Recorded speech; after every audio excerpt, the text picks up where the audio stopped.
inħoss li l-Partit Nazzjonalista llum il-ġurnata ġie hijacked minn żewġ individwi partikolari li assolutament ma nistax jiena inħossni konformi ma l-istil ta' jekk tista' sejħilek politika tagħhom. Qed nirreferi għas Sur Richard Kakija Karwana u Dr. Ostingat. Ara żgur li nħossni seren li issa minix ħanati bl-ebda mod u bl-ebda maniera xi forma ta' għajnuna biex titħalla l-status quo li rajna tul dal-aħħar 5 snin f'pajjiżna li anke waslitna għal ċerti ċirkostanzi li żgur laqqas in-nazzjonisti ġenwini mhux qed jieħdu pjaċir bihom. Hekk qal is-Sibt filgħaxija id-deputat indipendenti Ġaffri Pulicino Orlando, eżatt ġimgħa qabel mal-elettorat jagħżel il min irid fit-tmun ta' tmexxija ta' pajjiżna. Qal li dawn il-persuni li ħatfu lill-Partit Nazzjonalista saħansitra qed jissaffokaw lill-amministrazzjoni tal-partit u l-pajjiż. Għax iva hemm din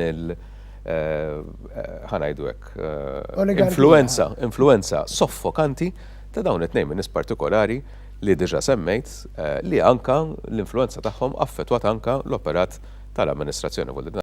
Tkellem dwar l-iskandlu tal-commissions fix-xiri taż-żejt mill-Ene Malta u fissru b'dan il-mod.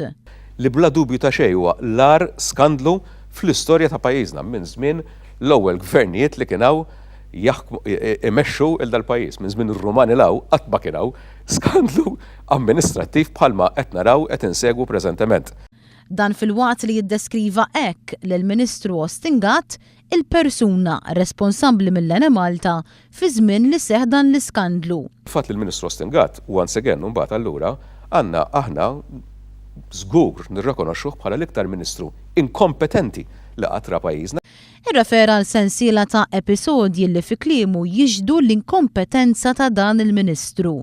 Il-falliment fir-riforma fit-trasport pubbliku, il-kuntratt tal-Fairmount fejn niżżel lit-tard snaqar kubteha, it-teatru bla saqaf u issa il-lif tal-barrakka li qed jiżarma. Jgħid li hemm deputati nazzjonalisti oħra li mhux qed jaqblu mal-mod kif qed jitmexxa il-Partit Nazzjonalista.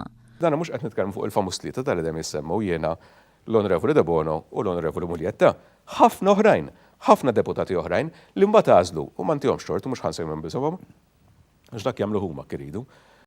Fost id-deċiżjonijiet żbaljati li fi kliem Ġaffri Pulicino Orlando ittieħdu mill-Gvern fl-aħħar snin kien hemm iż-żieda ta' €500 fil-ġimgħa lill-Prim Ministru u lill-Ministri u d-deċiżjoni li l-Gvern jażel l-offerta tal-BWSC għall-estensjoni tal-Power Station, kif ukoll il-pjan tal-Gvern li jixtri l-Isptar St. Philip's u li jipprivatizza il-car parks f'pajjiżna.